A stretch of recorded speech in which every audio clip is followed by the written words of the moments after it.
예수님은 왜 세례를 받으셨는가라는 부분을 우리가 다시 한번 성경의 말씀을 통하여, 그리고 이 시대에 오늘날 우리에게 하나님께서 들려주신 그 목적의 음성을 듣는 귀한 시간 되시기를 주님의 이름으로 간절히 축복합니다. 그러므로 세례는 무엇일까라는 부분을 첫째, 우리의 믿음의 공동체에서, 그리고 교회 공동체 안에서 역사적으로 찾아보면 딱 한 가지의 부분을 볼 수 있습니다. 그것은 바로 세상에 있는 백성이 아니라 이제는 하나님의 백성이 되어야겠다라는 상징적인 의미가 있어요. 근데 이 가운데 하나님의 백성이 되기 위해서 세례 요한이 요단강의 강단을 통하여 이스라엘 백성들을 회개하라, 천국이 가까이 왔느니라 라고 하시면서 바로 세례의 부분을 베풀고 있었습니다. 자, 그래서 그들이 세례를 받는 그 의미는 뭐냐면, 나는 세상 사람이 아니고요, 저는 하나님의 백성이 되고 싶어요. 이제는 세상 가운데에서 있지 않고 하나님의 나라에 들어가고 싶어요. 그 옛날 여호수아가 명령을 줘서 제사장들이 언약궤를 메고 요단을 다 건너서 약속의 땅, 그 생명이 있는, 하나님의 복이 있는 땅, 가나안 땅을 넘어갈 것처럼 세례 요한이 요단강을 건너가는 그 순간에 바로 세례를 통하여 다시금 하나님의 약속의 언약의 백성이 되었다는 것을 그들은 알고 싶어서, 그들은 하나님의 백성이 되고 싶은 그러한 그러한 믿음의 소망이 있었던 것입니다. 그래서 화려한 도시, 그리고 인간들의 발전과 문화와 정치, 모든 것들이 발전되어 있는 예루살렘의 그 화려했던 모든 것들이 결국에는 하나님이 안 계심으로, 성령이 없음으로 말미암아 다 황폐해지고, 예배를 드린 것 같지만 예배가 아니고, 곧 그때는 제사를 드린 것 같지만 제사가 아닌 그러한 타락하고 하나님께서 인정하지 않는 그 도시를 떠나서 광야에서 마치 하나님께서 이스라엘 백성들을 애굽 땅에서 그 화려한 애굽 도시를 다 끄집어내서 홍해를 건너 광야의 생활 40년의 과정을 통하여 믿음이 있는 자와 믿음이 없는 자를 가려는 것처럼 세례 요한을 통하여서 그 당시 하나님의 백성답게 살아가는 자들과 그러지 못한 자를 나누어 주신 거예요. 그래서 나누어 주신 그 목적은 결국에는 먼저 선택받은 자, 먼저 하나님의 말씀을 사모하는 자를 통하여서 예수를 만나게 해주시고, 그리고 성령님을 만나게 해주셔서 그들을 통하여 다시 하나님 나라를 확장해 나가요. 다시 예루살렘으로 들어가서 온전한 하나님의 성전을 회복시키는 그 역사의 계획과 목적이 있는 것입니다. 자, 그 깊은 믿음에 대한 소망, 그리고 다시금 하나님의 백성이라는 그 소망을 회복하고 싶어서 바로 세례 요한에게 찾아와서 세례를 받았던 그 시대예요. 자, 본문의 말씀은 놀라운 사건이 일어납니다. 세례 요한은 결국에는 예수를 알고 있었어요. 어떻게 알고 있었냐면, 예수의 탄생과 더불어 세례 요한이 이 세상에서 출생의 과정 속에서 아주 신비적인 역사들을 경험했습니다. 부모들이. 그렇죠? 그리고 예수님보다도 6개월 정도 먼저 그가 잉태하고 세상에 태어났어요. 그리고 세례 요한과 예수 그리스도는 집안적으로 되게 가까운 친척의 관계예요. 그러니 어릴 때에도 아무것도 모르는 그 상태의 인생에 대해서 잘 모르고 있지만 그들은 서로 관계를 맺고 서로 같은 친구예요. 어떻게 보면. 그렇죠? 6개월 차이 있는데 친구처럼 지냈던 어린 시절이 있는 거예요. 근데 세례 요한은 제사장 계열의 자녀이기 때문에 하나님의 성전에서 제사장의 역할을 바라보면서 다 했는데 그가 성장하면서 예루살렘에서 제사를 드리는 것들이 아니다는 것을 그는 일찍이 깨닫고 그는 제사장 계열을 포기하고 광야로 나가는 거예요. 자, 예수는 예루살렘 성전에 갈 때마다 이건 아닌데 하면서도 그 세월을 약 30년의 역사를 걸어가면서 이런 거예요. 그래서 내 아버지 집이 온전하게 세워져야 된다는 그 영적인 하나님의 사명을 가슴에 품고 그가 살아왔던 거예요. 또 한 가지는 집안끼리 서로 이야기를 주고받으면 예수의 탄생, 예수님이 누구신지를 자기들 집안끼리는 어떤 의미에서도 대화가 있었을 거예요. 그러니 세례 요한은 예수가 누군지, 어떤 인생을 가지고 어떤 목적을 가지고 살아가는지를 세례 요한은 어느 정도 알고 있었던 거예요. 자, 그래서 그렇게 볼 때는 자기보다 더 큰 자였어요. 자기의 인생의 사명은 구원자로 오시는 예수 그리스도를 준비하는 인생을 살아가야 했고 그분이 바로 자기가 준비한 것들을 통하여서 하나님의 거룩한 구원의 나라, 하나님의 역사를 이루어가는 그러한 일들이 있었던 거예요. 자, 그래서 세례 요한의 입장에서는 예수가 자기보다 더 큰 자예요. 그래서 오늘 본문의 말씀을 통하여서 예수님, 어떻게 나에게 세례를 받아야 됩니까? 내가 예수님께 세례를 받아야죠. 이렇게 말하는 거예요. 그런데 예수님께서 하신 말씀이 오늘 저와 여러분들이 함께 은혜를 나누고 그리고 그 말씀 가운데에 동일하게 하나님께서 일하시는 그 역사가 열리고 또한 행동하시는 그 역사를 우리에게도 보게 하시고 우리에게도 경험하게 하시는 하나님의 말씀, 곧 예수님의 말씀 안에 있다는 것을 분명하게 깨닫게 될 것입니다. 자, 15절 말씀 보니까 이렇게 말해요. 예수께서 대답하여 이르시되 이제 허락하라. 이제 허락하라. 이게 이 말씀 이게 뭐냐면 다라. 세례 요한, 요한아, 다라. 너의 마음 다하라. 그냥 세례 요한이 한 번만 딱 얘기하고 끝내는 게 아니라 자꾸 좀 뜸을 들인 거예요. 그죠? 뜸을 들인 거예요.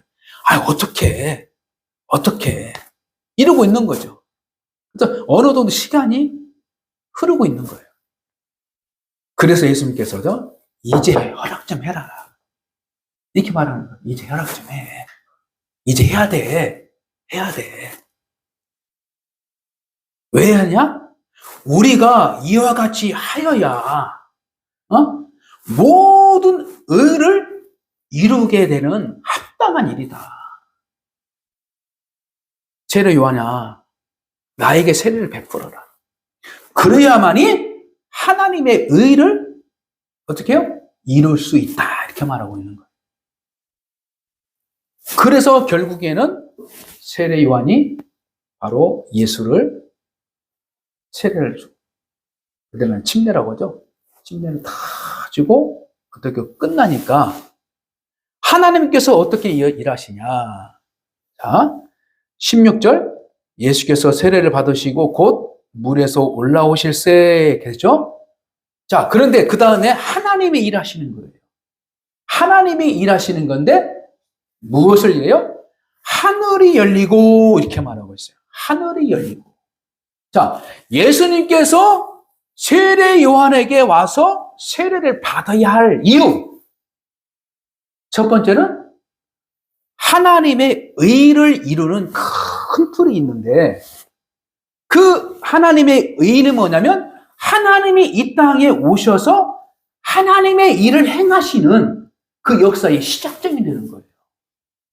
그러니까 우리가 세례를 받고 믿음의 공동체 안에서 성도의 어떤 직무와 어떤 모임과 예배에 잘 참석하겠다. 그리고 내가 예수 그리스도를 영접하고 내가 구원받은 사람으로 잘 살아가겠다라고 오늘날 우리에게 세례 예식을 통하여 고백한 것처럼 첫 출발이 되는 거예요. 곧 오늘날 우리에게는 세례가 신앙의 첫 출발이 되겠지만 예수님의 세례는 뭐요? 하나님의 이 땅에서 자신의 궁극적인 구원의 구원의 역사를 시작하는 그 첫, 어떻게 해요? 관문과 동시에 역사가 되는 거예요. 그래서 그동안에 하늘이 다 닫힌 거예요. 그래서 성경학자와 어떤 역사학자 보면은 신약과 구약의 그 사이를 암흑시대 이렇게 곧 하나님이 침묵하는 시대 이렇게 말하고 있어요. 곧 다시 말해서 또 어둠의 세계.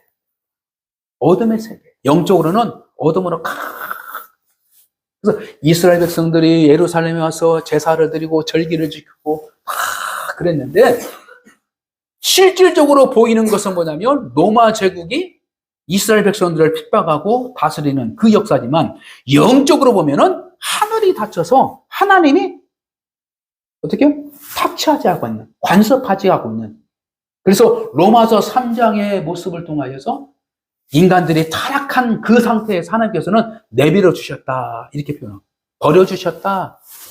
이것은 무엇을 의미하면 악한 사람들이 하나님의 백성들을 악한 사람들이 막 어떻게 고난을 주고 뭘 하고 막 하더라도 하나님께서는 자신의 의를 위하여 잠깐 동안 눈을 가리고 아무도 안 계시는 것처럼 마치 하나님이 안 계시는 것처럼 그냥 그 시대가 바로 약 400년의 역사에 신약과 구약의 말라기서의 기록과 신약의 기록의 그 연도를 보면 약 400년이 되는 거예요.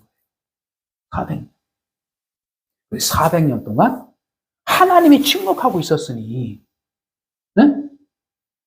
하나님의 백성들이 무엇이 옳은지 이걸 모르는 거예요. 그러다 보니까 교회가 타락하고 성경이 타락하고 하나님의 백성들이 타락하고 막 타락하고 있는데 그래도 하나님께서는 남은 자, 하나님의 나라를 사모하는 자들을 특별히 작은 무리들을 준비해 두셔서 그들을 통해서 은밀하게 하나님이 구속의 역사를 어떻게 해요? 시행하고 있었던 거예요. 그래서 예수님의 탄생하는 것도 은밀하게 그리고 예수님이 성장하는 것도 은밀하게 그래서 이제는 드러내기 위해서 세례 요한을 통하여서 예수님이 세례를 받음으로 말미암아 하늘이 열렸다라는 것은 뭐냐면 하나님이 다시 말씀하신다 이 시대가 오는 거예요. 할렐루야. 그래서 구약의 역사를 넘어가면은 하나님께서 아담의 타락 이후로부터 하나님이 또 침묵해요. 하나님이 침묵합니다. 제사를 드리든지 뭘 드리든지 다 침묵하죠. 그러니까 자기대로 자기 감정대로 막 살아가요. 근데 그 결과 주기에는 뭐냐면 가인이 아벨을 돌로 쳐 죽이는 거예요. 결국에는 어느 때에 비로소 하나님께서 제사를 받아들이는가라고 할 때 뭐냐면 에노스 시대. 하나님께서는 아벨 대신에 셋을 주셨는데 셋의 후손 중에 에노스라는 사람이 있어요. 에노스. 그 시대에 비로소 하나님께서 에노스의 제사를 받아들였다. 그때서 하나님 여호와 이름을 부를 수 있도록 하나님께서는 어떻게 해요? 인정해 주셨고 하나님께서 에노스 시대에 하나님의 이름을 부를 때 그때 하나님께서는 길을 열어서 나의 이름을 들었구나 하고 딱 인정해 주신 거예요. 그래서 하나님은 인격이 하나님이기 때문에 우리를 개인적으로 믿음의 공동체로 더 나아가 민족적으로 더 나아가 우리 한국교회적으로 하나님께서 특별한 목적을 위해서 침묵할 때가 있어요. 개인적으로도 침묵할 때가 있어요. 근데 침묵할 때는 어떻게 행동해야 되냐? 하나님의 약속을 찾아야 돼요. 할렐루야? 하나님의 약속을 찾아야지 자기가 막 일하는 게 중요한 게 아니야. 하나님의 뜻을 찾는 게 가장. 그래서 의를 위해서 우리 주님께서 오신 거예요. 그래서 하나님의 뜻이 뭐냐? 그것을 찾도록 하나님께서는 예수 그리스도를 통하여 이 땅에 보내주셨고 세례를 통하여서 하나님의 뜻을 이루는 첫 관문, 첫 역사가 된 겁니다. 이게 어떻게 하면요? 하늘이 열린다 이렇게 말하고 있어요. 하늘이 열린다. 자, 두 번째 하나님께서 하시는 것은 뭐냐면 하나님의 성령이 비둘기같이 내려 이렇게 말하고 있어요. 성령이 비둘기같이 내려서 그곳에 임하신다.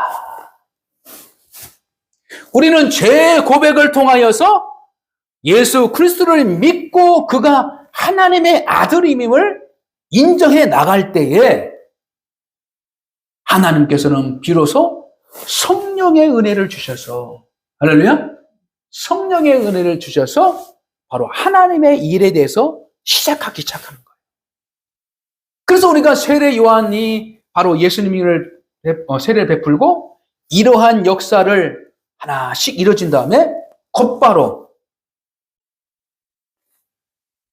무슨 일이냐면 성령께서 예수를 광야로 데려가서 시험을 받도록 환경을 조성하고 예수가 그곳에서 바로 시험을 통과해야 할 그 역사를 기다린 것입니다.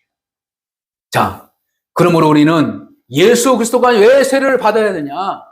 두 번째, 하나님의 일을 하시는데 하나님, 성령 하나님께서 이 땅에 내려오시기 위해서. 할렐루야? 내려오셨어요.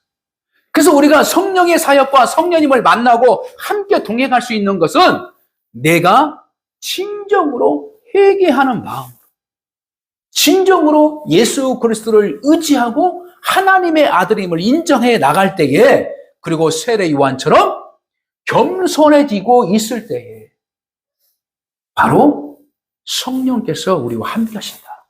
할렐루야? 성령 하나님께서도 인격의 성품을 가지고 있어서 성령을 근식해 하면 우리와 함께 있다가 떠나버려요. 왜? 그것은 우리를 위해서 또 다른 작전과 계획을 가지고 있어다 잠시 떠나 있는 거예요. 그래서 성령을 근식해 하지 마라. 성령님을 근식해 하지 마라. 그 이유는 뭐요? 성령이 떠나요.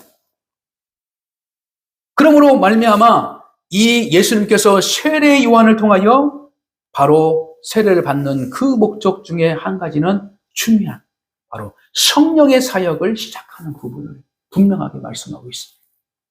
따라서 우리가 우리의 세례식의 어떤 예식적인 부분을 뛰어넘어서 우리는 성령의 사역과 성령님의 은혜와 가운데서 살아가기 위해서 바로 하나님께서 자기 아들을 세례 요한을 통하여 세례를 통과한 거죠. 우리는 하나님의 음성을 듣기 위해서는 성령님의 도우심과 성령님의 만남과 성령님의 같이 사역하는 그 부분을 분명하게 우리는 믿고 있어야 된다라는 부분을 분명히 말씀하고 있습니다.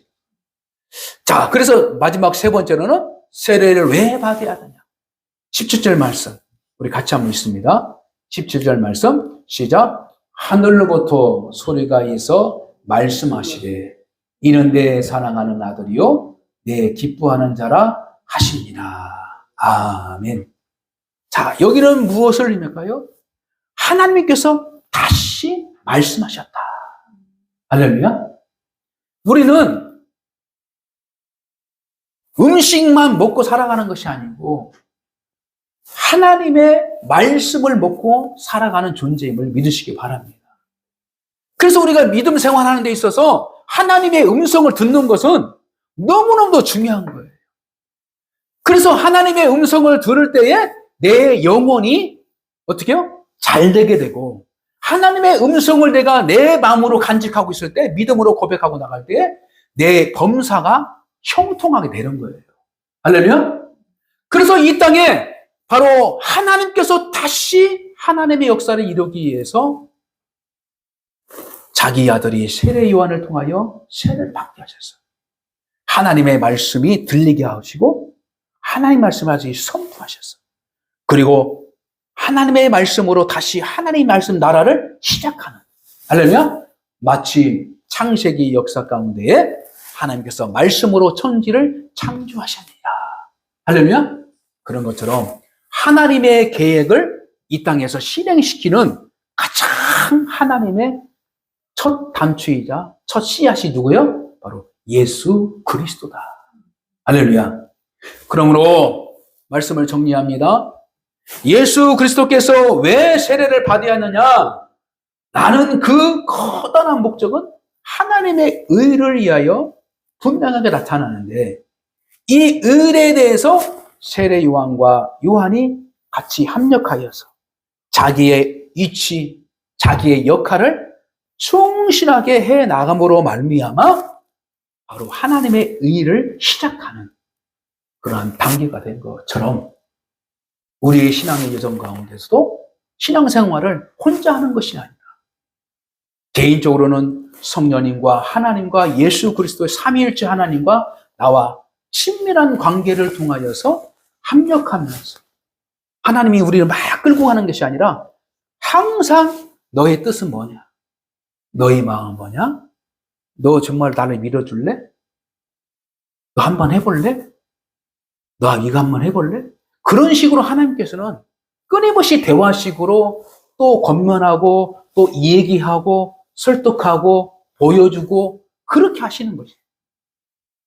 그래서 세례 요한과 그 예수님이 어릴 때부터 친숙한 관계를 맺고 있었지만, 오늘 본문의 현장 세례 요한의 그 요단간의 그 역사는 뭐냐면 하나님의 뜻을 위하여 자신들의 주어진 맡겨진 직무를 잘, 다시 말씀드려서 여러분과 저의 입장, 여러분과 여러분의 입장 합력하여 선을 이루는 그 의를 이루기 위해서 우리는 자기를 잘 돌아보고 내가 해야 할 것이 무엇인지, 자신이 내가 어떻게 준비해야 될지, 이것을 하나씩 하나씩 준비해 나가 있을 때에 결정적으로 하나님께서 자신의 일을 위하여 우리를 모든 곳에 하나에 집중할 수 있도록 하나님께서 역사하신다. 그 역사 가운데에 바로 큰 일을 행하신다. 할렐루야. 그 큰 일은 뭐예요? 바로 구원의 역사에 쓰신다는 거예요. 할렐루야. 아이, 내가 하는 일이 이 정도밖에 안 되는데, 내가 가정의 편이 이건데 이거밖에 없는데, 아이, 내가 이 정도밖에 못 배우는데. 이것이 아니에요.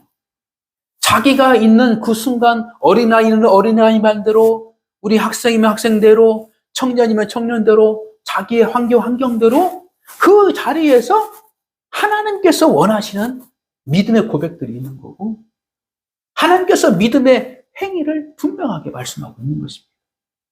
자, 그래서 의에 대해서 제가 묵상하면서 성경적으로 잘 풀어면서 결론적으로 뭐냐면, 의는 뭐냐면 옳은 행실을 말하고 있어요. 옳은 행실. 오늘 본문의 말씀은, 야, 의를 이루는 것이 합당한 것이다, 이렇게 말하고 있어요. 합당한 것. 그래서 우리가 성도가 개인적으로 성도가 합당한 일이 뭐냐? 그 합당한 일을 내가 해 나갈 때에 하나님께서 일하신다는 거예요. 할렐루야. 어떻게? 하늘을 열어주시고, 곧 기도의 문을 열어주시고, 그리고 성령의 은혜를 가지고 살아가게 만들고, 그 다음에 하나님의 말씀을 가지고 살아가게 만들고, 더 나아가 하나님의 일에 구원의 역사에 동참할 수 있는 그런 역사를 하나님께서는 계획하십니다. 그래서 저 자신을 돌아보고 여러분 자신을 돌아볼 때에 가장 것이 뭐냐면 합당한 일이 뭘까라는 부분을 우리가 한 주간 다시 한번 되새기면서 가정에서나 직장에서나 믿음의 공동체 안에서나 바로 내가 하나님께서 원하시는 그 합당한 일이 뭘까, 이 부분을 잘 깨닫고, 그리고 농부로서의 하나님께서 그의 인생에 있어서 옳은 일은 뭐냐면 때에 맞게 어떻게 해요? 심어야 돼요. 자, 봄에 씨앗을 뿌리는 자가 지혜로운 자지, 한겨울에 씨앗을 뿌리는 미련한 사람이 될 수 없는 거예요. 그렇죠? 그런데 세상 가운데서는 심는 대로 다 거두는 것이 아니라 성경에서 말씀하시는 부분인데 심는 대로 거두리라 이렇게 말씀하고 있어요. 심는 대로 거두리라. 이것은 무엇을 의미하면 하나님께서 예수 그리스도를 통하여서 하나님의 나라 곧 하나님의 땅을 우리에게 보내주신 거예요. 할렐루야. 그래서 영적으로 예수 그리스도가 하나님의 나라이면 그것이 뭐가 있어? 땅이 있는 거예요. 그렇죠? 나라의 조건이 뭐예요? 땅이 있는 거예요. 그렇죠? 그리고 백성이 있는 거예요. 그리고 하나님의 법이 있는 것이 바로 하나님의 나라인 것이에요. 예수 그리스도가 겸손함으로 이 땅에 오셔서 마침 가나안 땅에 생명의 땅으로 하나님께서 약속해 주고 축복의 땅을 약속하셨지만 하나님의 법을 떠나보로 말미암아 그것을 다 상실했었어요. 이제는 영적인 예수 그리스도를 이 땅에 영적인 땅으로 오셔서 자기에게 자기 말대로 듣고 자기 말씀대로 살아간 자들에게는 심는 대로 거두리라는 하나님의 축복을 주십니다. 그러므로 하나님의 나라 안에서 여러분들이 무엇으로 섬기든지 무엇으로 심든지 하나님께서는 반드시 어떻게 해요? 열매를 보게 하십니다. 할렐루야. 그래서 적게 심은 자에게는 적게 거들고 많이 심은 자는 많이 거들. 심을 만큼 심으면 하나님께서는 거두를 수 있는 하나님의 축복을 주십니다. 영적인 하나님 나라에 여러분들이 인생을 심으면 그 인생에 커다란 열매가 맺어있어요. 여러분들의 믿음에 심은 모든 것들이 후대에 많은 사람들이 그걸 보고 여러분들의 믿음의 나무에 축복의 열매를 보면서 우리를 기억하고 나갈 줄 믿습니다. 당연코는 여기서 20년, 30년만 흘러도 이 자리에 안 계실 수도 있고 어느 순간에 앉을 수 있는 이 인생의 여정 속에서 인간의 모든 것이 한계적이에요.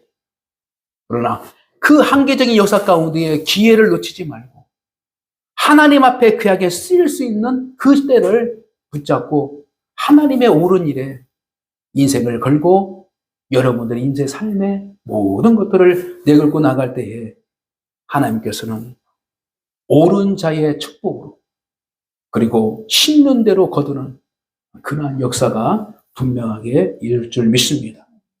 따라서 오늘도 여러분과 저의 모든 인생 가운데에 합력하여 겸손하게 그리고 자기의 의지를 잘 맞춰서 그 사람으로서 누구 한 사람 그 한 사람을 위해서 살아가는 것이 아니라 바로 하나님의 하나님의 역사를 위하여 살아가는 그 공동적인 그 자세의 목적을 가지고 살아간다는 것을 잘 인식하시고 주의 거룩한 백성답게 하나님 앞에 늘 세례받는 모습 날마다 죽고 살려 죽고 살려 그래서 내가 죽어야 하나님이 살려주시고 그래서 여러분들 인생의 모든 것들이 내 생각은 내려놓고 하나님의 생각, 내 마음은 내려놓고 하나님의 마음.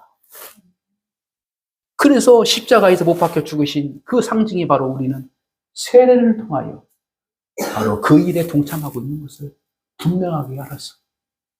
우리도 똑같이 그 시대처럼 구원받은 사람들 과정을 통하여 예수님처럼 똑같이 십자가에 매달려 죽게 만들고 다시 살리는 것이 아니라 우리는 영적인 성령의 세례, 물세례 모든 과정들을 내 인생의 모든 것을 내려놓고 하나님의 생명으로 살아갈 존재임을 다시 한번 기억한다면 여러분들이 돌아오는 그리고 새롭게 시작하는 한 주의 삶 가운데 예수님께서 왜 세례 요한에게 세례를 받았고 그리고 그걸 통하여서 하나님이 인간의 세상으로 내려오시는 그 역사를 보여주신 거죠.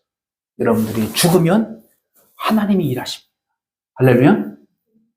그 역사를 경험하는 저와 여러분 되시기를 주님의 이름으로 간절히 축복합니다.